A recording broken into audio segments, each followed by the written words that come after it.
তোমরা তো আগের ভিডিওতে দেখেছিলে যে রাজকে আমরা রেডি করছিলাম চান করিয়ে। তো চান করিয়ে রেডি করার পর আমরাও সবাই ঝটপট রেডি হয়ে বরযাত্রী যাওয়ার জন্য রেডি হয়ে বেরিয়ে পড়েছিলাম। আর এদিকে আমরা সব বন্ধুগুলো একটা গাড়িতে ছিলাম আর আমাদের গাড়ির সামনেই ছিল রাজের গাড়ি। আমরা প্রায় 40 মিনিট জার্নি করার পর আমরা পৌঁছে যাই বিয়ের লোকেশনে। আর সেখানে গিয়ে আমরা প্রথম বোম ফাটিয়ে নিই আর তারপরই রাজের এন্ট্রি হয়।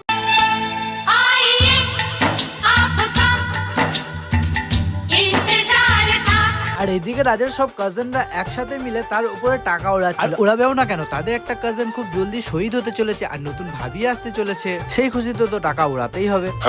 আর বিয়ে বাড়ির মোস্ট এন্টারটেনমেন্ট পার্ট হলো এই বিয়ে বাড়ির রিবন কাটা।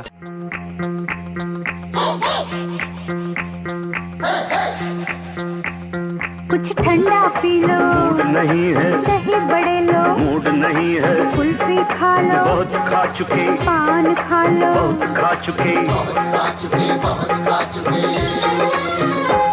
আর এদিকে তারা রিবন কাটার জন্য কিছু কুপন রেডি করেছিল। তো সেই কুপনগুলো এখন আমার বন্ধুকে তারা তোলার জন্য বলছিল। আর এদিকে আমরা একটু কায়দা করে আরো এক্সট্রা একটা কুপন উঠিয়ে নিয়েছিলাম। ভেবেছিলাম যেটা কম হবে সেটাই আমরা আগে তাদেরকে শো করব, কিন্তু তাদের দাবি ছিল 11,000 টাকা। তো তোমরা সত্যি সত্যি বলো বন্ধু, এই ফেসগুলোকে দেখে মনে হয় যে 11,000 টাকা এদের পাওনা বটে। তো আমরা বন্ধুর টাকা বাঁচানোর জন্য সোনো স্প্রে দিয়ে আমরা সব বন্ধুরা জায়গাটাকে পুরো ভর্তি করে দিয়েছিল। আর বেচারি রাজের সব শালিগুলো 200-250 টাকা মেকআপ বাঁচানোর জন্য সব দৌড়ে দিয়েছিল।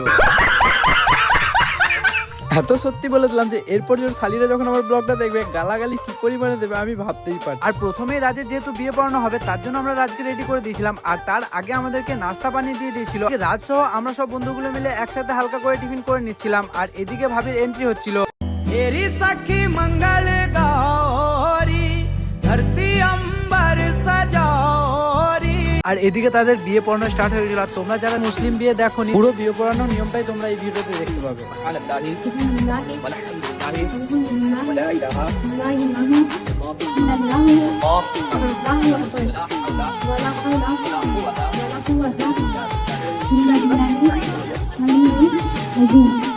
সালামুদ্দিন শেখ, পিতা আব্দুল নাসিম শেখ।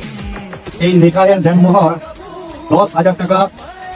এই 10,000 টাকা দেনমোহরের উপর ভিত্তিতে এবং অন্যান্য সমস্ত দায়িত্বের সহিত মোসাম্মদ হাফিজা খাতুনকে তোমার নেকাতে তুলে দিলাম। তুমি কি এই নেকা কবুল করলে বা তাকে স্ত্রী বলে গ্রহণ করলে? আমি কবুল করিলাম। আনা কাবিল তোহা, আনা কাবিল তোহা ওয়া জাওয়াজ তোহা। এই সময়টা হলো সব থেকে বড় ইমোশনালের সময়, যখন একটা মেয়ের ফ্যামিলির লোক সমস্ত দায় দায়িত্ব অন্যের হাতে তুলে দেয়। আর এটা হলো খুব কষ্টের মুহূর্ত।